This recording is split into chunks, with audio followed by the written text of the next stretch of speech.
अब क्लिक कर दिया इस वीडियो को, इस वीडियो को एंड तक जरूर देखना। This is your challenge and your reward will be कि ये चैप्टर आपको क्रिस्टल क्लियर हो जाएगा, no doubt at all. NEET में आप इसके सवाल टिक टिक टिक टिक करके आगे बढ़ेंगे और बोर्ड्स में आपके लिखते लिखते पेन खत्म हो जाएगा पर कंटेंट नहीं। तो चलिए शुरू करते हैं। सबसे पहले एनिमल्स अक्यूमुलेट करते हैं डिफरेंट टाइप्स ऑफ वेस्ट, जैसे कि अमोनिया, यूरिक एसिड या यूरिया।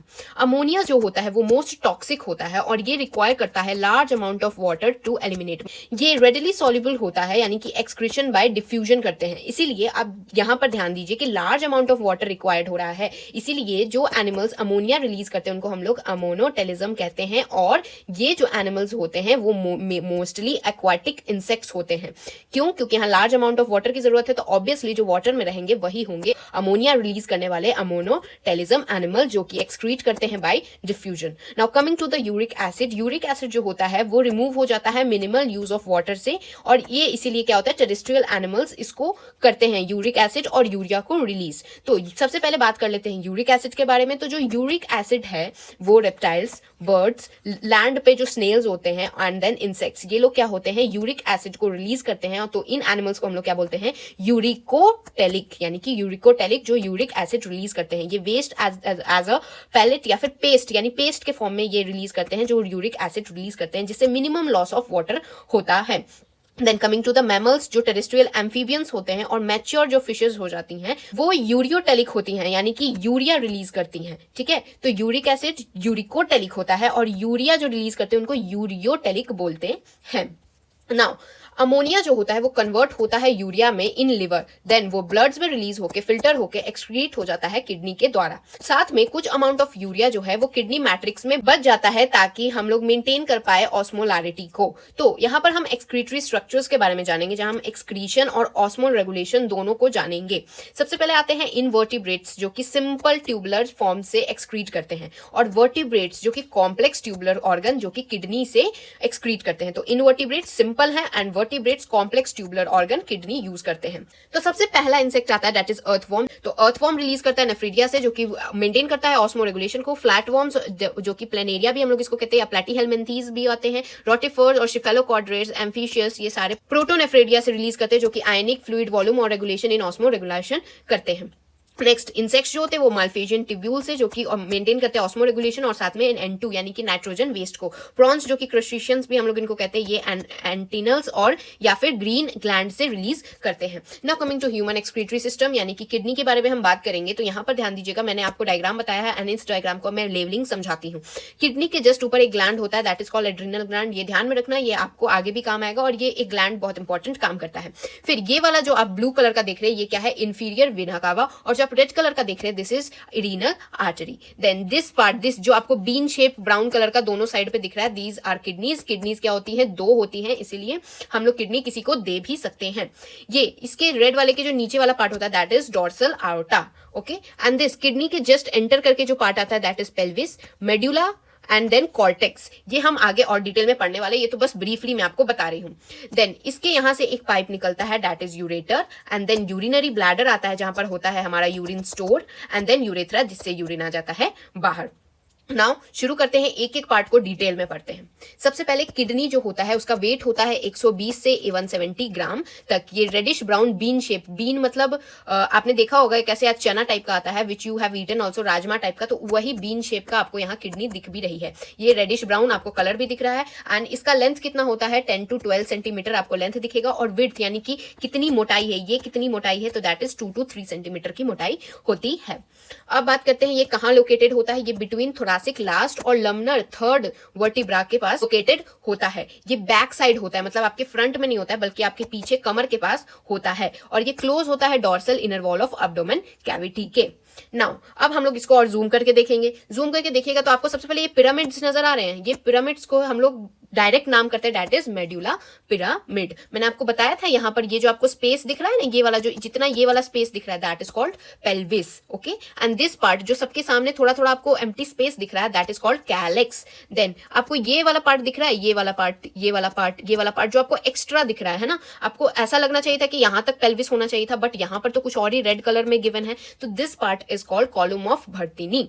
देन ये वाला कॉर्टेक्स इसको कहते हैं, ये जो आपको दिख रहा है ना, this is called cortex, and then this part जो आपको ये वाला खाली स्पेसेस दिख रहे हैं, this is called renal column, और ये जो आपको कैप्सूल टाइप का दिख रहा है, ये रेड वाला जो आपको दिख रहा है, that is called renal capsule, जो कि एक कवर होता है। तो आपको ये जो कवर दिख रहा है ना, basically this is called renal capsule. और फिर यहाँ से ये जो पाइप आया, जो कि पाइप कुछ इस तरीके से आके यहाँ से ऐसे नीचे चला जाता है, और नीचे जाके कहाँ जाता है, यहाँ यूरिनरी ब्लैडर में जाता है, फिर यूरेथ्रा से निकल जाता है। तो ये वाला जो पाइप गया, दैट्स बेसिकली यूरेटर, एंड यहाँ पर होता है रीनल आर्टरी, और ये वाला हो गया रीनल वीन। तो आपको ये समझ आ गया। और अब आप यहाँ पूछेंगे ये जो लाइंस हैं, व्हाट इज दिस लाइंस, तो ये भी मैं आने वाली हूँ। पहले मैं आपको और डिटेल में थोड़ा सा यहाँ पर आपको बता देती हूँ कि कॉर्टेक्स और मेडुला क्या है।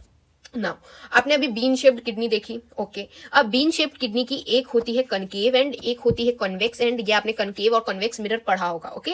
सो नाउ ये वाला पार्ट बेसिकली जिसमें सब चीज एंटर करिए, जिसके थ्रू सब चीज एंटर करिए, मतलब देखिए ये जो आप देख रहे हैं यूरेटर जो है, ये वाला यूरेटर किसके थ्रू एंटर कर रहा है, यहाँ कुछ हॉलो स्पेस होगा तभी तो एंटर कर रहा है। रीनल आर्टरी कहाँ से एंटर कर रही है, रीनल वेन कहाँ से एंटर कर रहा है, ये सब एंटर कर रहा है हाइलम से। ये क्या होता है, एक नॉच होता है, ये एक ऐसा जगह होती है जिससे कि सारी पाइप्स इसके थ्रू ही एंटर करती है किडनी के अंदर। कौन कौन सी पाइप्स, यूरेटर, ब्लड वेसल और नर्व्स, सारी इसी हाइलम के थ्रू, जो कि एक नॉच होता है, इसके थ्रू एंटर करती है। ये बात हमेशा याद रखना, इनर मेडुला आउटर कॉर्टेक्स, यानी कि ये जो बाहर का दिख रहा है that's cortex and inner is medulla. तो अब आप समझ गए ये मेडुला पिरामिड क्यों बोले, बिकॉज ये इनर का है, और कॉर्टेक्स क्या है, ये आउटसाइड वाले को कॉर्टेक्स कह रहे हैं। नाउ अब मैं आपको बता रही हूँ, ये जो आपने लाइन लाइन लाइन लाइन देखा है, ये क्या है, ये बेसिकली है नेफ्रॉन्स, जो कि है functional unit, okay. And this functional unit is a tubular complex structures, जो कि 1 मिलियंस में पाए जाते हैं। तो नेफ्रॉन के 2 पार्ट्स है, पहला है glomerulus and next is renal tubule. आप यहाँ देख सकते हैं नेफ्रॉन का स्ट्रक्चर, बेसिकली ये ऐसा दिखता है, फिर ये आपको छोटा करके यहाँ पर ऐसे ऐसे ऐसे अरेंज होता है। ये मैं एंड में फिर से आपको एक अच्छे से डायग्राम से बताऊंगी, मैं लाइव हूँ, इसका भी एक बहुत अच्छा डायग्राम। तो यहाँ पर देखिए नेफ्रॉन में क्या है, ग्लोमेरुलस, जो कि ये वाला पार्ट आप देख रहे हैं, ये जो आपको गड्ढा टाइप का दिख रहा है, that is glomerulus, and renal tubules, ये जो आपको पाइप्स दिख रही है ना, दैट्स रीनल टिब्यूल। आपको ये बहुत कॉम्प्लेक्स लग रहा है, तो बस यही याद रखिए, ये एक बहुत ही कॉम्प्लेक्स ट्यूबुलर स्ट्रक्चर होता है, ट्यूब्स वाला कॉम्प्लेक्स स्ट्रक्चर है। तो अब मैं इसको एक इजी डायग्राम से आपको बता दूंगी, डोंट वरी। सबसे पहले आपने ये जो गड्ढा देखा, ये क्या है, ग्लोमेरुलस। इसको एक बार ध्यान से देखते हैं। तो ये है हमारा ग्लोमेरुलस, जो एक रीनल आर्टरी आती है, और रीनल आर्टरी के थ्रू आता है खून। यहाँ है एफेरेंट आर्टरियोल, जो कि थिक होता है बेसिकली, एंड ये बाहर किससे निकलती है, इफेरेंट से। तो ऐसे याद रखना, ए मतलब आ रही है, तो ई मतलब तो बाहर ही निकलेगी। तो जो आ रही है वो बहुत ज्यादा हाई प्रेशर में है, तो ऐसे याद रखना ये है थिक रहेगा, इसके प्रेशर मेंटेन करना है, और तब तो बाहर तो आराम आराम से निकलेंगे। तो क्या होता है, जैसे एग्जाम देने भी हम लोग एग्जाम हॉल में घुसते हैं तो प्रेशर में घुसते हैं, तो वहां थिक रहता है, लेकिन एग्जाम देके अब बाहर निकलते तो प्रेशर नहीं है, तो ये हो जाता है थिन। एफेरेंट वाला थिन रहता है, एफेरेंट वाला थिक होता है। अब ये जब अंदर आया, तो ये जो आपको पूरा बंडल दिख रहा है ना, दैट्स बेसिकली ग्लोमेरुलस, जो कि एक टफ्ट कैपिलरी होती है। और ये जो आप देख रहे हैं, ये गोला, ये जो कप दिख रहा है आपको, दैट इज बोमैन्स कैप्सूल। ये क्या होता है, एक डबल वॉल्ड, आपको ये डबल वॉल्ड दिख रही है, डबल वॉल्ड कप लाइक, ये क्या है, कप है, ये ग्लोमेरुलस है, इसके उसको किसने होल्ड कर रखा है, इस कप ने होल्ड कर रखा है। तो बोमैन्स कैप्सूल एक double walled cup like enclose, जो कि करता हो ग्लोमेरुलस को, ऐसा चीज है। तो ये क्या है, ये है बोमैन्स कैप्सूल, ये है ग्लोमेरुलस। अब ये वाला, ये जो ट्यूब्यूल है, ये जा रहा है प्रॉक्सिमल कॉन्वोल्यूटेड ट्यूब्यूल यानी पीसीटी के पास। तो जो भी चीज आएगी यहाँ आएगी, यहाँ फिल्टरेट जो भी होगा वो यहाँ फिल्टर होके ये आगे बढ़ जाएगा, और जो नहीं होगा वो यहाँ से वापस बाहर निकल जाएगा, ओके। ये बोमैन्स कैप्सूल और ग्लोमेरुलस, यानी कि ये वाले और ये वाले पार्ट दोनों को मिला के हम लोग क्या बोलते हैं, रीनल कैप्सूल या फिर मार्फेजियन बॉडी कहते हैं। तो मार्फेजियन बॉडी या रीनल कैप्सूल किसको कहते हैं, बोमेंस कैप्सूल आप जो ये देख रहे हैं, साथ में जब हम लोग ग्लोमेरुलस को मिला देते हैं तो ये होता है रीनल कैप्सूल या फिर मार्फेजियन बॉडी। नाउ अब जो आपने ये देखा था, ये वाला डायग्राम, इसी को डायग्राम को मैं सिंप्लीफाई करके यहाँ आपको दिखा रही हूँ, जहां पर ये आपने अभी क्या देखा, मार्फेजियन बॉडी, जहां पर ये क्या है, ग्लोमेरुलस, ये है क्या, अफेरेंट आर्टेरियोल। अफेरेंट मतलब ए वाला मतलब आ रहा है, और ई फेरेंट से बाहर चला जाएगा। ये जो आपको दिख रहा है उगड़ी बुगड़ी, दिस इज बेसिकली ग्लोमेरुलस। और ये क्या है, ये जो आपको दिख रहा है, दैट्स इज बोमेंस कैप्सूल, जो कि ग्लोमेरुलस को होल्ड करके रखता है। उसके बाद ये जो आप देख रहे हैं, किसके बाद ये जो जा रहा है, that is proximal convoluted tubule, यानी कि ये है proximal convoluted tubule, that is PCT, जो कि हाईली कॉइल्ड होता है। आप देख सकते हैं फोटो में भी कितना कॉइल्ड है, मैं तो आपको इसको ऐसे स्ट्रेट करके दिखा रही हूं ताकि आपको कोई डाउट ना रहे। उसके बाद नेक्स्ट आता है डिसेंडिंग लिम्ब, यानी कि ये देखिए ऐसे जा रहा है और फिर नीचे की तरफ जा रहा है, यानी डिसेंड हो रहा है, तो डिसेंडिंग लिम्ब हो गया। और फिर यहां से घूम के असेंड हो रहा है, यानी ऊपर की तरफ जा रहा है, इसलिए असेंडिंग लिम्ब हो गया। और ये जो है basically part, that is called loop of Henley. ये क्या, एक लूप ही तो है, ऐसे लूप तो बन रहा है। तो ये क्या होता है, हेयर पिन लाइक स्ट्रक्चर होता है। अपने लड़कियों का हेयर पिन तो देखा ही होगा, ऐसे ऐसे ऐसे वाले जो हेयर पिन होते हैं जो वो लगाती हैं, तो ये है बेसिकली हेयर पिन लाइक की तो स्ट्रक्चर दिख रहा है आपको, दिख रहा है कि नहीं दिख रहा है? Basically that's also hair pin like structure, जो कि लूप ऑफ हेनली होता है। ये एक लूप है जिसमें कि डिसेंडिंग यानी कि डाउन जा रहा है पहले, फिर असेंडिंग यानी अप जा रहा है। उसके बाद आएगा डिस्टल कॉन्वोल्यूटेड ट्यूब्यूल, जो कि हाईली कॉइल्ड होता है। डिस्टल कॉन्वोल्यूटेड ट्यूब्यूल को हम लोग क्या लिखते हैं शॉर्ट फॉर्म में? डीसीटी। तो सबसे पहले आता है पीसीटी, पीसीटी आता है एंड देन जाता है डिसेंडिंग लिम्ब में और फिर जाता है असेंडिंग लिम्ब में। इसको टोटल को कहते हैं loop of Henle and then this goes to DCT, और डीसीटी फाइनली ओपन होता है एक कलेक्टिंग डक्ट में जहां पर मेनी नेफ्रॉन्स ओपन होते हैं। मतलब ये तो हो गया एक नेफ्रॉन की कहानी, ऐसे ही यहाँ दूसरा नेफ्रॉन होता है, यहाँ तीसरा नेफ्रॉन होता है, यहाँ चौथा नेफ्रॉन होता है, और सब एक जगह यहाँ पर एक ट्यूब में ये सारे मिल रहे हैं and that one tube is collecting duct. जैसे कि सब घर का गंदा पानी जा रहा है एक बड़े सीवेज में, दैट इज कलेक्टिंग डक्ट। और ये सारे याद रखना बहुत ही ज्यादा हाईली कॉइल्ड होते हैं। ये तो आपको फोटो में ही दिख रहा है, ये तो मैंने आपको आसान करके बताया। अब ये सारे जो कलेक्टिंग डक्ट्स हैं, बेसिकली आप ये सारे जो कलेक्टिंग डक्ट्स देख रहे हैं ना, ये कलेक्टिंग डक्ट्स मेड्यूलरी पिरामिड के थ्रू रीनल पेल्विस में चले जाते हैं। मतलब आप अब इसको देखिए, ये है सारे कलेक्टिंग डक्ट्स जो अभी आप लाइंस देख रहे थे, ये क्या है? ये कलेक्टिंग डक्ट्स हैं और इन सब के थ्रू जाएंगी। ये क्या है? पिरामिड है ना, मेड्यूलरी पिरामिड, मैंने शुरू में ही बता दिया था। और देन इट गोज आउट कहां पर? रीनल पेल्विस में चले जाते हैं। तो इस तरीके से होता है नेफ्रॉन का काम। अब नेफ्रॉन जो होता है उसमें दो पार्ट होता है, एक होता है कॉर्टिकल और दूसरा होता है जक्सा मेडुलरी। नेफ्रॉन के दोनों पार्ट समझने से पहले यहाँ पर एक और पार्ट होता है एंड दैट इज वासा रेक्टा, जो कि एक पेरीट्यूबुलर कैपिलरी होती है। ये क्या होता है? ये जो आपको इफेरेंट दिख रहा है आर्टेरियोल, यहां से निकलती है एक वासा रेक्टा जो कि लूप ऑफ हेनली के ऊपर एक ऐसे बना के जाती है और निकलती है। तो ये क्या होता है? वासा रेक्टा होता है। बेसिकली इसका भी आपको आगे फंक्शन पढ़ना है, ठीक है। तो सबसे पहले बात करते हैं कॉर्टिकल, यानी जो मेजर है, इसमें क्या होता है? हेनली लूप शॉर्ट होता है, मतलब ये ही छोटा है। तो इसको पार करने के लिए जो वासा रेक्टा होगा वो भी छोटा होगा, इसलिए क्या होता है? वासा रेक्टा भी स्मॉल हो जाता है। और जक्स्टा मेडुलरी जो है, इसका जक्स्टा आपको नाम ही थोड़ा भारी भरकम लग रहा है, तो इसका मतलब है हेनली लूप भी बड़ा होगा और साथ में ये क्या होगा? ये डीप इंटू मेडुला, मेडुला के डीप में जाता है और इसीलिए इसका वासा रेक्टा भी क्या होता है? बड़ा होता है। ये जो ग्रीन वाला पार्ट आप देख रहे हैं ना, इसका बड़ा होता है। कॉर्टिकल में क्या होता है? पीसीटी और डीसीटी प्रेजेंट होते हैं। ओके, नाउ आपकी ये एनसीईआरटी में डायग्राम है इसलिए मैंने ले आई हूं। अब एक बार इसको फाइनली हम लोग देख लेते क्या है। तो ये है अफेरेंट आर्टेरियोल, यानी कि इससे अंदर आएगा कोई, ठीक है। और ये है ग्लोमेरुलस, तो यहाँ होगा फिल्टर। ये बोमेंस कैप्सूल है, ये वाला जो आपको कप दिख रहा है ना, नाउ इधर होगा यहाँ फिल्टर, और जो नहीं होगा वो ये वाले इफेरेंट आर्टेरियोल से बाहर निकल जाएगा। ओके, नाउ ये आप देख रहे हैं ना इफेरेंट आर्टेरियोल कैसे, ये लूप ऑफ हेनली है ना, इसका कैसे चक्कर लगा रहा है, तो ये चक्कर लगाने वाला ही है वासा रेक्टा। एंड ये जो आपको हेयर पिन लाइक स्ट्रक्चर दिख रहा है that is loop of Henley, जिसमें डिसेंडिंग और असेंडिंग लिम्ब है। ये वाला इसके जस्ट बाद बोमेंस कैप्सूल के जस्ट वाला ये वाला जो पार्ट है that is proximal convoluted tubule यानी पीसीटी, और ये हेनली लूप है। और इसके बाद वाला ये वाला जो आप पार्ट देख रहे हैं that is distal convoluted tubule यानी डीसीटी। और सारे डीसीटी जाके सब घर का कचरा एक जगह मिल रहा है दैट इज कलेक्टिंग डक्ट में मिल रहा है, जहां पर यहां से भी नेफ्रॉन्स आएगा, यहां से भी नेफ्रॉन्स का आएगा, यहां भी नेफ्रॉन्स का आएगा, यहां भी नेफ्रॉन्स का आएगा। इस तरह से डिफरेंट नेफ्रॉन्स के कचरे एक जगह दैट इज कलेक्टिंग डक्ट में कलेक्ट हो जाएंगे। अब यूरिन फॉर्मेशन का होता है 3 basic steps and those 3 basic steps बहुत इजी और बहुत आसान है। सबसे पहला आता है ग्लोमेरुलर फिल्ट्रेशन, नेक्स्ट आता है reabsorption and third is secretion. ये सब किसमें होता है? नेफ्रॉन में ही होता है। ओके, इसलिए तो नेफ्रॉन को हम लोग main functional unit of kidney बोलते हैं, है ना। तो सबसे पहले आता है ग्लोमेरुलर फिल्ट्रेशन, मतलब जहां से शुरुआत हुई ये वाला ग्लोमेरुलस पार्ट में कौन सा फिल्ट्रेशन होता है चलो जानते हैं। तो सबसे पहले ग्लोमेरुलर फिल्ट्रेशन, जहां पर 1100 से 1200 ml ब्लड जो होता है वो किडनी फिल्टर करता है पर मिनट, जो कि 1/5 है ब्लड आउट बाय हार्ट पर मिनट, यानी कि जितना खून हार्ट बाहर निकालता है पर मिनट उसका 1/5 पार्ट जो है उतना ml ब्लड किडनी फिल्टर कर देता है पर मिनट, ठीक है। इनमें होती हैं 3 लेयर्स ग्लोमेरुलर फिल्ट्रेशन में, जो कि ग्लोमेरुलर कैपिलरी ब्लड प्रेशर को मेंटेन रखती है। अब यहां पर आपने जो देखा था ग्लोमेरुलस, यहां पर आप जानिए 3 लेयर कौन कौन सी है। तो ये है हमारा, ये है ग्लोमेरुलस। तो ये वाला इसका जो पार्ट होता है that is endothelium of blood vessel.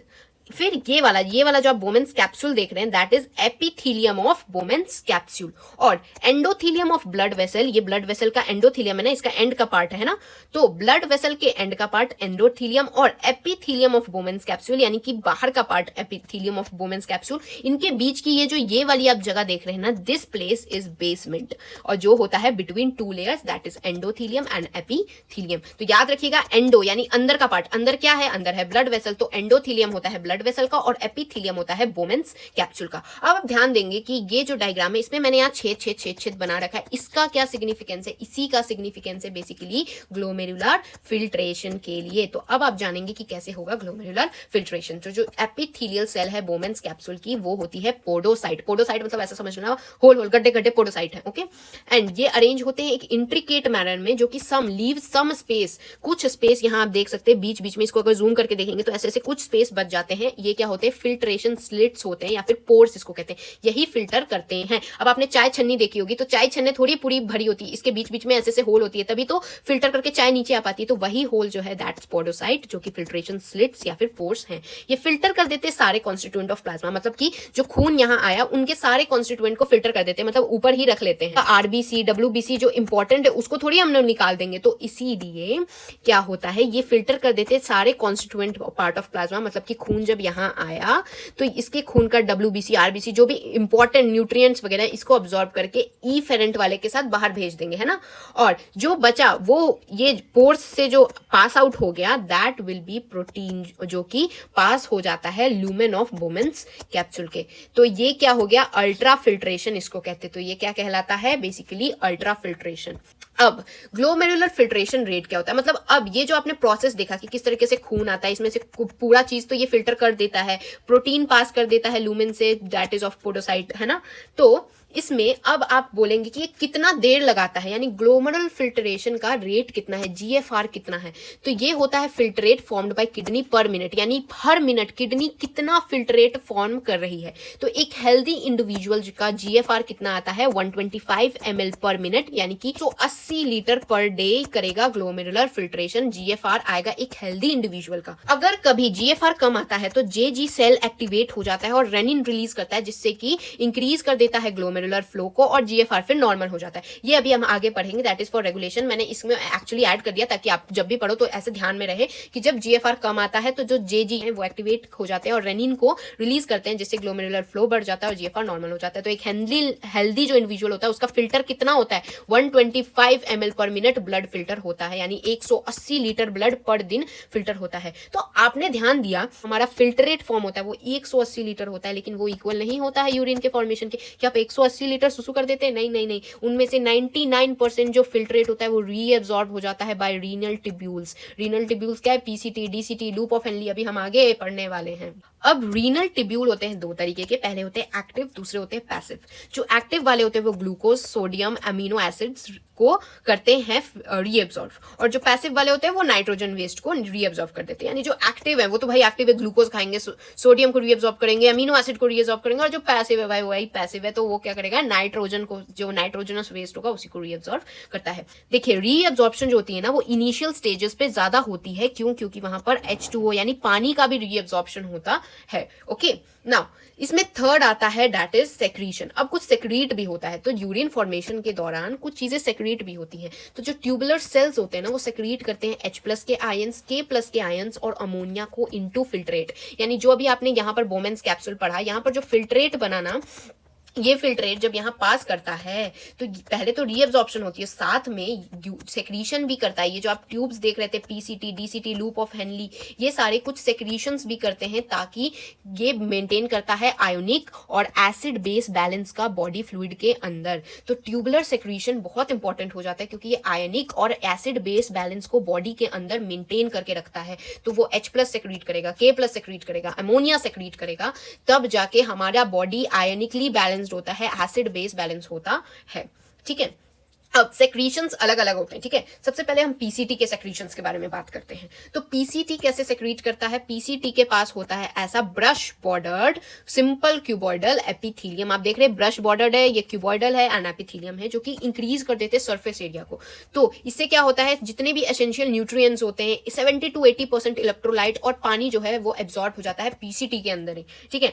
और साथ में ये क्या मेंटेन करते हैं? पीएच को और आयोनिक बैलेंस को। अभी मैंने बोला था एसिड बेस बैलेंस और आयोनिक बैलेंस बैलेंस को बाय सेलेक्टिव सिलेक्शन। ये क्या करते हैं, सेलेक्टिव सिलेक्शन करते हैं सिर्फ H+ आयंस और अमोनिया को इनटू फिल्ट्रेट, और साथ में एब्जॉर्ब करते हैं HCO3- उनमें से, ठीक है। तो पीसीटी का क्या है, ये simple cuboidal brush border epithelium जो कि इंक्रीज करता है सरफेस एरिया को, ये एसेंशियल होता है, न्यूट्रिएंट्स 70 to 80% इलेक्ट्रोलाइट्स और पानी यहीं अब्सॉर्ब हो जाते हैं। इसके कारण ये मेंटेन क्या करता है, पीएच और आयनिक बैलेंस को, इसलिए क्या करता है, सिलेक्टिव सिलेक्शन करता है H+ आयंस और अमोनिया को इनटू फिल्ट्रेट, और साथ में एब्सॉर्ब करता है HCO3- को। अब पीसीटी के बाद ये आप देख रहे हैं लूप ऑफ हेनली, तो आते हैं लूप ऑफ हेनली के लिए। तो लूप ऑफ हेनली में जो होता है ये क्या है, डिसेंडिंग वाला लिम्ब है ना। तो जो डिसेंडिंग वाला लिम्फ होता है वो वाटर परमिएबल होता है। आप खुद सोचिए, पानी जो होगा वो ऊपर से नीचे आने की कोशिश करता है, कभी भी आप ऊपर से नीचे ही आपने वाटरफॉल्स देखे होंगे, तो ये वाटर परमिएबल होता है, लेकिन इलेक्ट्रोलाइट इम्परमिएबल होता है। लेकिन जब ऊपर से नीचे जाते हैं तो वाटर इम्परमिएबल हो जाएगा और इलेक्ट्रोलाइट परमिएबल हो जाएगा। तो ऊपर से नीचे आते वक्त 300 m ऑस्मोल आता है, एंड नीचे आके कितना हो जाता है, 1200 m ऑस्मोल। क्यों हो जाता है ये, यहाँ पर देखिए, यहाँ तक तो पानी था और साथ में कुछ आयंस मिले हुए थे, ठीक है। जैसे ये नीचे आया तो पानी क्या था, यहाँ से नीचे आते वक्त परमिएबल था, यानी पानी तो बाहर निकल गया, लेकिन यहाँ पर कॉन्सेंट्रेशन बढ़ गई क्योंकि यहाँ पर तो ज्यादा हो गया हमारे इलेक्ट्रोलाइट्स। तो अब जब ये ऊपर जाएगा तो ऊपर जाते वक्त इलेक्ट्रोलाइट परमिएबल होता है, यानी इलेक्ट्रोलाइट्स तो बाहर निकल जाएंगे, लेकिन वाटर इनपरमिएबल होता है, तो वाटर की तो क्वांटिटी उतनी ही रही, तो ऊपर जाते वक्त वापस से रीगेन कर लेता है पहले वाला ही ऑस्मोलारिटी। ओके, अब आते हैं हमारे नेक्स्ट पार्ट। अब हमने पीसीटी पढ़ लिया, हेनली लूप पढ़ लिया, अब डीसीटी पढ़ते हैं। तो अब ये वाला जो पार्ट आप डीसीटी का देख रहे हैं ये करता है कंडीशनल रीएब्सॉर्प्शन। आपने पीसीटी का देखा, पीसीटी क्या करता है, पीसीटी सब चीजें जो भी 70 to 80% तो वो अब्सॉर्ब कर लेता है, लेकिन यहाँ पर देखिए डीसीटी जो होता है वो कंडीशनल रीएब्सॉर्प्शन करता है, जो कि सिर्फ Na+ और H2O यानी पानी को अब्सॉर्ब करता है, लेकिन कंडीशनल, यानी कि अगर आपने कम पानी पिया है तो कौन अब्सॉर्ब करेगा, डीसीटी वाला ही अब्सॉर्ब करता है। तो ये कंडीशन है, थोड़ी वो हमेशा अब्सॉर्ब करता है, ठंडी के समय में ये नहीं अब्सॉर्ब करेगा, लेकिन गर्मी के समय में या फिर आपने जब पानी कम पी रखा है लेता है वाटर का रीअब्सॉर्प्शन और Na मॉलिक्यूल्स, सोडियम मॉलिक्यूल्स का रीअब्सॉर्प्शन अगर आपने पानी कम पिया है तो, और साथ में रीअब्सॉर्ब कर लेता है HCO3- को, और सेलेक्टिवली सेक्रीट करता है H हाइड्रोजन के आयंस और NH3 के मतलब पोटेशियम आयंस एंड NH3 को सेक्रीट करता है। तो ये क्या सेक्रीट करता है, H K एंड NH3, इसलिए ये मेंटेन करता है पीएच बैलेंस, और NaK यानी कि सोडियम पोटेशियम बैलेंस को ये मेंटेन करके रखता है। नेक्स्ट आते कलेक्टिंग डक्ट पे। मैंने आपको बताया कि ये पीसीटी हो गया, ये हो गया हेनली लूप, अब हो गया डीसीटी। नेक्स्ट लास्ट आता है कनेक्टिंग डक्ट। ये क्या होता है, लॉन्ग डक्ट होता है कॉर्टेक्स के अंदर to inner part of medulla. अब इसको समझने के लिए ये है बेसिक डायग्राम, यहां होता है कॉर्टेक्स, तो कॉर्टेक्स के अंदर से आया और ये गया मेड्यूला में, ये क्या है, मेड्यूलरी पिरामिड है। तो ये जो कलेक्टिंग डक्ट होता है basically this is called as collecting duct. तो ये है कलेक्टिंग डक्ट जो कि नेफ्रॉन्स से आता है और फिर यहाँ आता है। फिर जो आप ये लाइन देख रहे थे, ये लाइन और कुछ नहीं बल्कि कलेक्टिंग डक्ट ही था। तो ये कॉर्टेक्स से इनर पार्ट ऑफ मेड्यूला, यानी कि ये वाला outer cortex inner medulla. Okay, तो आउटर कॉर्टेक्स से इनर मेड्यूला की तरफ ये आता है हमारा कलेक्टिंग डक्ट, जो कि लार्ज अमाउंट ऑफ H2O पानी को अब्सॉर्ब करता है, इसलिए यूरिन क्या होता है, कंसंट्रेटेड होता है। इसलिए कभी आपको कभी देखते होंगे यूरिन जो होता है वो पीला होता है, क्यों, क्योंकि जब पानी की कमी होती है तो कौन कौन अब्सॉर्ब करता है, एक तो डीसीटी अब्सॉर्ब करता है क्योंकि ये करता है कंडीशनल रीअब्सॉर्प्शन, और साथ में कलेक्टिंग डक्ट भी जो होता है वो लार्ज अमाउंट ऑफ पानी जो है वो अब्सॉर्ब कर लेता है, और साथ में ये अलाउ करता है passage of small amount of urea into medullary interstitium. ये आप देखेंगे, अभी आगे मैं आपको बताती हूँ कि ये क्या करता है ना, कुछ अमाउंट ऑफ यूरिया जो होता है ना ये मेड्यूलरी इंटेस्टाइनम मतलब इसी के अंदर रिलीज कर देता है, जिससे ये क्या होता है ना ऑस्मोलैरिटी को बैलेंस करता है, साथ में पीएच यानी एसिड बेस बैलेंस करके रखता है, आयनिक बैलेंस करके रखता है ब्लड में by selective secretion of H+ and K+ ions. ठीक है, तो इसका भी एक रोल होता है, तो मैं आपको ये आगे बता रही हूँ ये किस तरीके से होता है। तो अभी जितना भी हमने पढ़ा उसको एक बार मैं आपको रिवाइज करवा देती हूँ। जो पीसीटी है, पीसीटी, अब ये बात याद रखिएगा, ये कॉर्टेक्स में हो रहा है ये वाला, और नीचे वाला किस में हो रहा है, मेडुला में हो रहा है। कैसे, ये देखिए ये है कॉर्टेक्स, कॉर्टेक्स में ये सब हो रहा है, और मेडुला के अंदर क्या आ रहा है, सिर्फ और सिर्फ कलेक्टिंग डक्ट वाला काम आ रहा है ना। तो ये देखिए कॉर्टेक्स के अंदर हो रहा है, सबसे पहले आ रहा है पीसीटी। पीसीटी क्या कर रहा है, HCO3- NaCl H2O nutrients K+, यानी ये क्या कर रहा है, ऑब्जॉर्ब कर ले रहा है, अनऑब्जॉर्ब करके ये सारी चीजें बाहर निकाल दे रहा है। साथ में क्या क्या ले रहा है, H+ और NH3 को ले रहा है। यहाँ पर है डिसेंडिंग, ये है असेंडिंग। असेंडिंग वाले में ये आता है एक थिक सेगमेंट। तो जो डिसेंड हो रहा है, डिसेंडिंग में क्या होगा, पानी यानी H2O बाहर निकल जाएगा। मैंने आपको बताया था नीचे आते वक्त कोई भी चीज पानी चाहेगा भाई मैं नीचे की तरफ आऊं, तो ये होता है वाटर परमिएबल। जब ये नीचे की तरफ आता है तो यहाँ पर बेसिकली कॉन्सेंट्रेशन बढ़ जाती है आयंस की। तो इससे क्या होता है, जब ऊपर जाने के समय आता है तब तो पानी इनपर्मिएबल हो जाता है, तो ऊपर जाते समय क्या होता है ना, NaCl यानी कि आयन सब बाहर निकलने लगते हैं। ओके, एंड देन ये जब ऊपर जाता है, ऊपर जाने के बाद आ जाता है हमारा डिस्टल कॉन्वोल्यूटेड ट्यूब्यूल यानी DCT। ये क्या सेक्रीट कर रहा है, NH3K+ और H+, और क्या एब्जॉर्ब कर रहा है, NaCl, H2O और HCO3। ये तो अभी हमने जस्ट पढ़ा है। ये देखिए ये क्या रीअब्जॉर्ब कर रहा है, Na और पानी को। तो ये क्या कर रहा है, NaCl पानी सबको रीअब्जॉर्ब कर ले रहा है, इसको वापस से यूज में अपना भेज दे रहा है और फिर से जो इसको चाहिए वो ले रहा है। Next coming to the collecting duct. अब आ गया कलेक्टिंग डक्ट। कलेक्टिंग डक्ट क्या करता है, बहुत अमाउंट में, यहां में लिखा है H2O अब्सॉर्ब करता है, तो ये H2O अब्सॉर्ब कर रहा है और कुछ अमाउंट में यूरिया को ये क्या करता है, passes of small amount of urea into medullary interstitium, यानी क्यों, ताकि ऑस्मोलैरिटी, pH, आयनिक बैलेंस ये सब अच्छे से हो रखे। तो ये क्या कर रहा है, कुछ अमाउंट में यूरिया जो है यहाँ मेड्यूला के अंदर डाल दे रहा है। तो ये हो गया आपके ये पूरे चीज का समरी जो मैंने आपको शुरू से एंड तक बताया। PCT का एक बात याद रखना, इसमें होती है simple cuboidal brush border epithelium जो कि इंक्रीज कर देती है सरफेस एरिया को। अब जान लेते हैं हम लोग काउंटर करंट मैकेनिज्म क्या होता है। इसमें किडनी जो है ना वो प्रोड्यूस कर सकती है 4 times concentrated urine than usual, यानी कि अगर सर्कमस्टांसेस के कारण अगर आप पानी कम पिएंगे ना तब भी किडनी 4 गुना ज्यादा कॉन्सेंट्रेशन यानी कि आपको जो येलो सुसु होता है इसी के कारण होता है। तो सर्कमस्टांसेस के कारण आप पानी अगर कहीं मिल नहीं रहा तब नहीं पिए, ऐसे तो हमेशा पीना चाहिए भाई, लेकिन अगर कभी बाई चांस हुआ तो किडनी क्या करता है, 4 टाइम्स कॉन्सेंट्रेशन जो कॉन्सेंट्रेटेड यूरिन होता है वो निकालता है और पानी को बार बार रीअब्सॉर्ब कर लेता है, बार बार रीअब्सॉर्ब कर लेता है। ठीक है, तो काउंटर करंट मैकेनिज्म इसमें एक बहुत इंपॉर्टेंट रोल प्ले करता है। काउंटर करंट मतलब आप समझ रहे होंगे ऑपोजिट फ्लो होगा। तो इसमें क्या होता है ना, ये जो आपको वॉसा रेक्टा यहां दिख रहा है ना, ये करता है एक इंपॉर्टेंट काउंटर करंट मैकेनिज्म। इसमें क्या है, ये है लूप ऑफ हेनली और ये है वॉसा रेक्टा।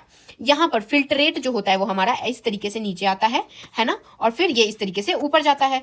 और वॉसा रेक्टा में क्या होता है ना, काउंटर करंट होता है, यानी कि उल्टा होता है, मतलब ये यहां से ऐसे आएगा और ये यहां से ऐसे जाएगा। ओके, तो इसके कारण क्या होता है, तो इस तरह के ग्रेडियंट बनते हैं। तो ये जो ग्रेडियंट होता है ना, बेसिकली आप इस डायग्राम से अच्छे से समझ पा रहे होंगे। ये है हमारा वासा रेक्टा, वासा रेक्टा ऐसे आ रहा है, इस डायरेक्शन में आ रहा है, और ये है हमारा हेनरी लूप जो इस डायरेक्शन में आ रहा है। तो ये क्या उल्टा है। तो इससे क्या हो रहा है ना, ये देखिए कैसे किस तरीके से एक्सचेंज हो रहा है।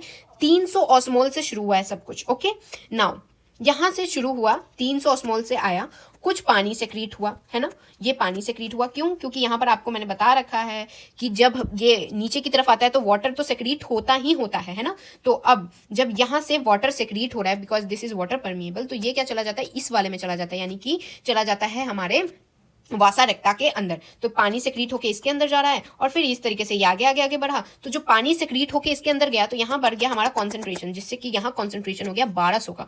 अब जब ये वापस ऊपर जाएगा तो यहाँ क्या, मैंने आपको यहाँ फिर से मैं बता दे रही हूँ, यहाँ पर क्या होगा, यहाँ होगा आयन सब यहाँ जाएगा। क्यों, क्योंकि पानी नीचे आता है तो वाटर होता है नीचे की तरफ परमिएबल, और जो आयंस होते हैं वो परमिएबल नहीं होते हैं, लेकिन ऊपर जाते वक्त आयंस परमिएबल हो जाते हैं, लेकिन वाटर परमिएबल नहीं होता है। तो अब देखिए ऊपर जा रहा है तो अब आयंस परमिएबल हो गए, तो ये NaCl अब बाहर निकलता है। तो ये जो आप डायग्राम में देख रहे हैं कि ये NaCl जो बाहर निकल रहा है, बेसिकली ये NaCl बाहर निकल के कहाँ जा रहा है, ये जा रहा है इसी वॉसा रेक्टा के अंदर, ये अंदर चला गया इसके, ये फिर ऊपर आ गया, तो वापस से 300 का ही ये ऑस्मोलैरिटी मेंटेन रहा। ओके, नाउ ये इसके बाद तो ये जाएगा अभी DCT वगैरह में, एंड देन ये आ गया हमारा कलेक्टिंग डक्ट। अब आपने जो यहाँ पर देखा था कलेक्टिंग डक्ट जो है ये रिलीज कर रहा है यूरिया कुछ अमाउंट में, है ना। तो ये जो यूरिया रिलीज हो रहा है, that urea is basically going to what, this urea is going to Henley loop के अंदर। ओके, और साथ में ये जब इस तरीके से काउंटर करंट मैकेनिज्म चल रहा है दैट इज ऑफ वॉसा रेक्टा, तो यहाँ पर NaCl जो NaCl होता है वो मेड्यूलरी इंटरस्टिशियम के अंदर भी जाता है। ओके, एंड इस तरीके से कॉर्टेक्स में शुरू होता है 300 m osmol per litre, and then inter medulla में हो जाता है 1200 m ऑस्मोल। तो इसमें क्या हो रहा है ना, ऑस्मोलैरिटी में ग्रेडियंट आ रहा है, और इस तरीके से किस तरीके से चेंज हो रहा है आपको ये समझ आ रहा होगा, है ना। अब मैं इसको एक बार शॉर्ट में बता देती हूँ। देखिए जब ये है हेनली लूप में ऊपर से नीचे पानी परमिएबल होता है, यानी पानी परमिएबल है तो बाहर निकल जा रहा है, ये किस में चला जा रहा है, वासा रेक्टा में चला जा रहा है। लेकिन जैसे यहाँ पर नीचे पहुंचा तो ग्रेडियंट यहाँ बढ़ गया, दैट इज 1200 बढ़ गया है, एंड देन ये क्या होगा, ये अब ऊपर जाएगा तो अब क्या करेगा, ये आयंस छोड़ेगा, आयंस यानी NaCl छोड़ता है जो कि जाता है इसके अंदर। इसके अंदर क्या हो रहा है, ये जब इसके अंदर जा रहा है तो ये जब ये वासा रेक्टा है, तो वासा रेक्टा जब 300 से नीचे आ रहा है तो इसमें क्या हो रहा है, ये पानी छोड़ते आ रहा है ना, क्योंकि नीचे की तरफ जो भी आएगा वो पानी छोड़ते हुए आएगा। तो जैसे ये नीचे की तरफ आया, नीचे क्या आया, तो इसके पास भी जब ग्रेडियंट बढ़ने लगा तो ये इसने भी क्या किया, गया, NaCl बाहर ये इस तरफ छोड़ने लगा, और जब ये वापस ऊपर आया तो 300 का वापस से रीगेन कर लिया। यहाँ पर जो कलेक्टिंग डक्ट है वो यूरिया कुछ अमाउंट में इंटरमेड्युलरी इंटरस्टिशियम के अंदर भी डालते हैं, और साथ में कुछ यहाँ पर भी हेनली लूप के अंदर भी डाल देते हैं। अब ये मैंने आपको सारा लिख के दे दिया है कि कैसे असेंडिंग लिम्ब NaCl का एक्सचेंज करते हैं डिसेंडिंग वासा रेक्टा के साथ। देखिए असेंडिंग लिम्ब कर रहे हैं डिसेंडिंग वासा रेक्टा के साथ NaCl का एक्सचेंज, साथ में descending limb of Henley H2O exchange कर रहे हैं असेंडिंग वासा रेक्टा के साथ, यानी कि ये है डिसेंडिंग वाले और ये है असेंडिंग वाला वासा रेक्टा। तो ये है डिसेंडिंग वाला हेनली और ये कर रहा है एक्सचेंज ओके पानी का। नाउ NaCl जो है वो इंटरस्टिशियम में वापस से आ जाता है बाय असेंडिंग वासा रेक्टा, यानी कि ये जो वासा रेक्टा असेंडिंग वाला है उससे आ रहा है बेसिकली NaCl वापस। NaCl ये वाला जो है ये हेनली लूप वाला NaCl जा रहा है वासा रेक्टा में, और वासा रेक्टा छोड़ रहा है इसको इंटरस्टिशियम के अंदर, मेडुलरी इंटरस्टिशियम के अंदर। और यूरिया कहां से आ रहा है? कलेक्टिंग डक्ट से इंटरस्टिशियम के अंदर आ रहा है, ये कलेक्टिंग डक्ट से अंदर आ रहा है। और पानी क्या हो रहा है? डिसेंडिंग वासा रेक्टा रिलीज कर रहा है इंटरस्टिशियम के अंदर, यानी कि डिसेंडिंग वासा रेक्टा ये वाला जो है ये पानी रिलीज कर रहा है H2O। तो कलेक्टिंग डक्ट जो है वो यूरिया को असेंडिंग लिम्ब ऑफ हेनली के अंदर डाल रहा है, ये देखिए यूरिया को असेंडिंग लिम्ब ऑफ हेनली के अंदर डाल रहा है, और कुछ जो है वो इंटरस्टिशियम में यानी कि बाहर भी यहाँ पर भी छोड़ देता है ओके। नाउ अब आते हैं हम लोग रेगुलेशन ऑफ किडनी फंक्शन। अब किडनी के फंक्शन को कैसे रेगुलेट करते हैं? तो रेगुलेशन ऑफ किडनी फंक्शन के लिए 3 हार्मोनल फीडबैक मैकेनिज्म काम करते हैं। सबसे पहले आता है hypothalamus, next is JGA and next is heart. जब ब्लड का वॉल्यूम, बॉडी फ्लूइड का वॉल्यूम या आयनिक कंसेंट्रेशन चेंज होता है तो ऑस्मो रिसेप्टर एक्टिवेट होते हैं जो कि हाइपोथैलेमस को करते हैं स्टिमुलेट, और ये रिलीज करता है एंटी ड्यूटेरिक हार्मोन या वासोप्रेसिन, जो कि जिसको हम लोग क्या बोलते हैं न्यूरोहाइपोथेसिस। ये क्या करता है? जो पानी है उसको रीअब्सॉर्ब कर लेता है लेटर पार्ट ऑफ ट्यूब्यूल्स से, जो कि प्रिवेंट करता है ड्यूरेसिस को ओके। तो इससे क्या होता है? इंक्रीज कर देता है बॉडी फ्लूइड वॉल्यूम को, और ये क्या करता है? स्विच ऑफ कर देता है ऑस्मो रिसेप्टर को और सप्रेस कर देता है ADH को। तो इससे क्या हो जाता है? कॉम्प्लेक्स फीडबैक इसको कहते हैं, जो हाइपोथैलेमस करता है। तो अगर कोई भी चेंजेस आयनिक कंसेंट्रेशन या बॉडी फ्लूइड वॉल्यूम या ब्लड वॉल्यूम में आती है तो ऑस्मो रिसेप्टर एक्टिवेट हो जाता है जो हाइपोथैलेमस को बताता है, जो कि ये रिलीज करता है ADH, जो कि क्या करता है? कॉम्प्लेक्स फीडबैक में काम करता है, जो कि पानी को रीअब्सॉर्ब कर लेता है। तो ADH क्या होता है? ये इफेक्ट करता है kidney function by constricting effect of blood vessel. ये क्या करता है ना? इंक्रीज कर देता है ब्लड प्रेशर को। जब इंक्रीज होता है ग्लोमेरुलर ब्लड फ्लो तो ये क्या होता है? GFR यानी कि कितना फिल्ट्रेट फॉर्म हो रहा है ये भी इंक्रीज होने लगता है। अब नेक्स्ट बात करते हैं JGA, जो कि कॉम्प्लेक्स रेगुलेटरी रोल निभाता है। ये मैंने थोड़ा सा आपको बताया था कि जब GFR कम होने लगता है तो एक्टिवेट हो जाते हैं JG सेल्स, जो कि क्या करते हैं? रिलीज करते हैं रेनिन को। एंजियोटेंसिनोजन कन्वर्ट होता है एंजियोटेंसिन इन 1 देन एंजियोटेंसिन इन 2। तब ये क्या होता है? 2 चीजें हो सकती है, या तो हो सकती है एक्टिवेट एड्रेनल कॉर्टेक्स जो कि रिलीज करता है एल्डोस्टेरोन को, और ये रीअब्सॉर्ब कर देता है Na यानी सोडियम मॉलिक्यूल्स और पानी को from distal part of tubule यानी DCT से अब्सॉर्ब कर लेता है, जिससे कि इंक्रीज हो जाता है ब्लड प्रेशर और GFR भी बढ़ जाता है। और दूसरा सिचुएशन ये हो सकता है कि पावरफुल वासोकॉन्ट्रिक्शन, जहां पर इंक्रीज कर देगा ये डायरेक्ट ग्लोमेरुलर ब्लड प्रेशर को और GFR बढ़ा देगा। तो क्या होता है? रीनल एजियोटेंशन मैकेनिज्म इसको कहते हैं, जो JGA करवाता है। नेक्स्ट आता है हार्ट। जब इंक्रीज ब्लड फ्लो होता है टू आर्टेरिया तो ये रिलीज करता है ANF यानी एट्रियल नाट्रिएटिक फैक्टर, जो कि कॉज करता है वैसोडाइलेशन, जो कि डिक्रीज कर देता है BP यानी BP लो कर देता है। जब ब्लड फ्लो बढ़ जाता है तो ये क्या करता है ना? हार्ट BP लो कर देते हैं। कैसे? वासोडाइलेशन करके, रिलीजिंग ANF यानी आर्टेरियल नाट्रिएटिक फैक्टर। तो ये करता है कीप चेक ऑन एड्रीन एस्ट्रोशन मैकेनिज्म, यानी ये इस पे भी चेक रखता है, दैट इज ये वाले मैकेनिज्म एड्रियोटेंशन मैकेनिज्म को भी देखता है। बात करते हैं मिक्चुरेशन की। मिक्चुरेशन क्या होता है? इसमें नेफ्रॉन्स जो होते हैं वो यूरिन को यूरिनरी ब्लैडर के अंदर तो डाल देते हैं, जो कि स्टोर करता है कुछ देर के लिए। फिर जब जैसे उसका ब्लैडर फुल होता है, जैसे पानी की टंकी भर गई, तो वैसे जैसी पानी की टंकी भरती है वैसे वॉलंटरी सिग्नल जाता है CNS यानी सेंट्रल वाले के पास सिग्नल जाता है, भाई पानी की टंकी भर गई है। तो ये क्या करता है? स्ट्रेचिंग कॉज करता है यूरिनरी ब्लैडर के अंदर, मतलब ब्लैडर बेसिकली हमारा ऐसा होता है और इसके अंदर होने लगती है स्ट्रेचिंग। तो इससे क्या हो रहा है? CNS बेसिकली सिग्नल जा रहा है। तब स्ट्रेच रिसेप्टर जो होते हैं वो वॉल्स क्या करते हैं? सिग्नल भेजते हैं, और फिर मोटर मैसेज भेज के कॉन्ट्रैक्शन होती है स्मूथ मसल्स की, जो कि ब्लैडर के अंदर होते हैं। तो ब्लैडर आप खुद ही सोचिए ब्लैडर कैसे होगा? स्मूथ सा होगा। तो इसमें जो स्मूथ मसल होगा वो क्या करेगा? कॉन्ट्रैक्ट करेगा। तो जैसे ही कॉन्ट्रैक्ट करेगा तो फिर वही हम लोग सुसु करते हैं, and then relaxation of urethral sphincter, यानी कि फिर यूरेथ्रल स्फिंक्टर जो होता है वो रिलैक्स हो जाता है कि भाई बस अब भाई मोटर बंद हो गई है, अब का पानी की टंकी खाली हो गई। ओके, तो ये हो जाता है हमारा यूरिन रिलीज, यानी कि मिक्चुरेशन होता है। Then urine mechanism, neural mechanism चलता है, एंड देन मिक्चुरेशन रिफ्लेक्स काम करता है। नाउ अडल्ट के अंदर 1 से 1.5 लीटर पर डे सुसु होता है, जो जिसमें कि 25 से 30 ग्राम यूरिया पर डे हम लोग निकाल देते हैं। ठीक है, ये लाइट येलो पानी टाइप का होता है, थोड़ा सा एसिडिक होता है, जिसका pH 6 होता है। तो आप खुद ही सोचिए टॉक्सिक चीजें एसिडिक ही होंगी।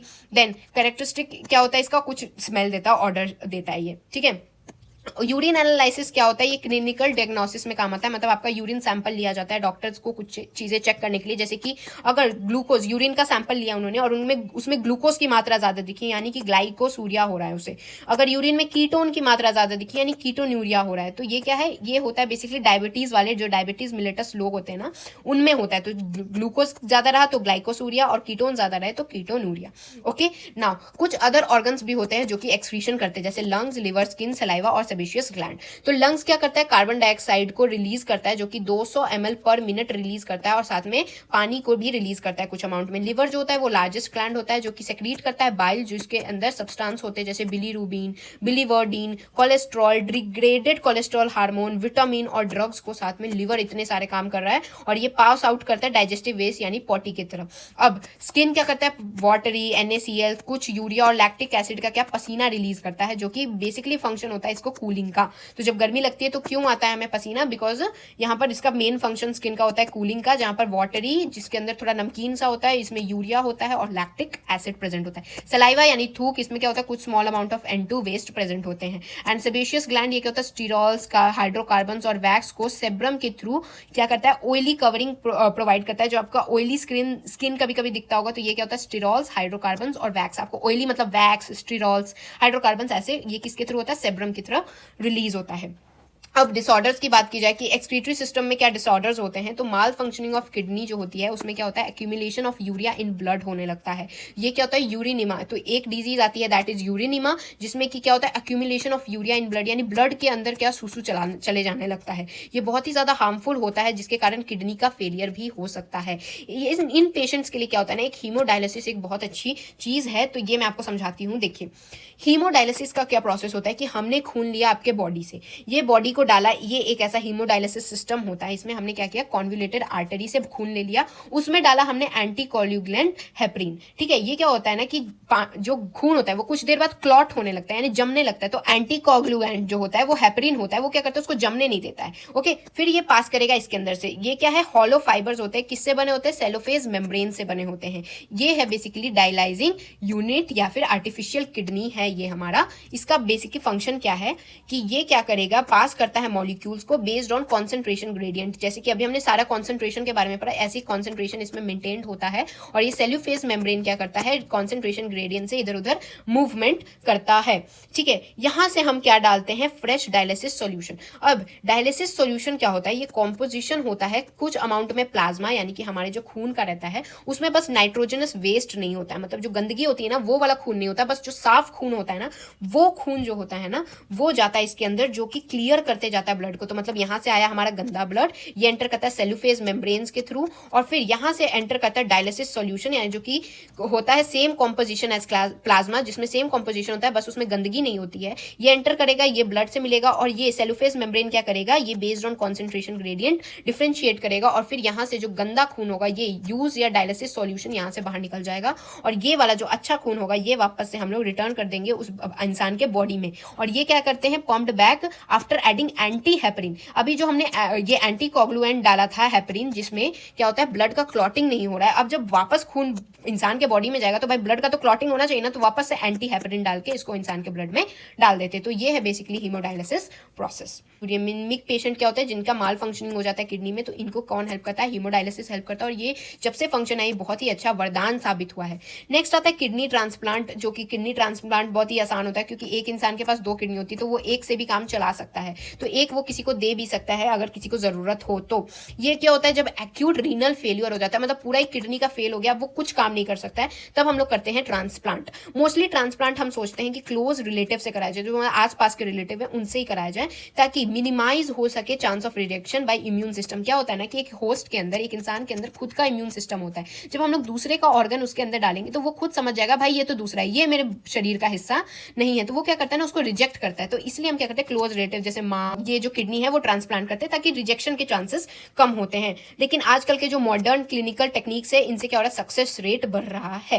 नेक्स्ट आता है दैट इज रीनल कैल्कुलाई, जिसमें स्टोन या फिर इनसॉल्युबल मास किसी क्रिस्टलाइन सॉल्ट का जो कि ऑक्सलेट्स होते हैं उनको वो हो जाती है किडनी में फॉर्म। फिर आता है ग्लोमेरुलर नेफ्राइटिस, ये क्या होता है, इन्फ्लेमेशन होने लगता है ग्लोमेरुलर किडनी के अंदर। तो basically there are 3 things. First is uraemia, पर एक्यूमुलेशन ऑफ यूरिया हो जाता है ब्लड के अंदर जिसका सॉल्यूशन होता है haemodialysis. Then coming to the renal failure, अगर बिल्कुल ही मतलब किडनी काम नहीं कर रहा तो किडनी का ट्रांसप्लांट कर दीजिए अपने पास के रिलेटिव्स वाले के साथ। और साथ में तीसरा आता है आपका रीनल कैल्कुलाई, जहां पर क्या होता है स्टोन्स या फिर इनसॉल्युबल मास क्रिस्टलाइन सॉल्ट के जो कि ऑक्सलेट्स होते हैं वो फॉर्म होने लगते हैं किडनी के अंदर। फिर आता है ग्लोमेरुलर नेफ्राइटिस, जो कि होता है इन्फ्लेमेशन होने लगता है ग्लोमेरुलर किडनी के अंदर। This was it, I hope you guys understood. So इसका लिंक मैं आपको, पीडीएफ का लिंक मैं आपको डिस्क्रिप्शन में प्रोवाइड कर दूंगी। तो meet you guys in the next video, तब तक के लिए thanks for watching and make sure to like, share and subscribe my channel.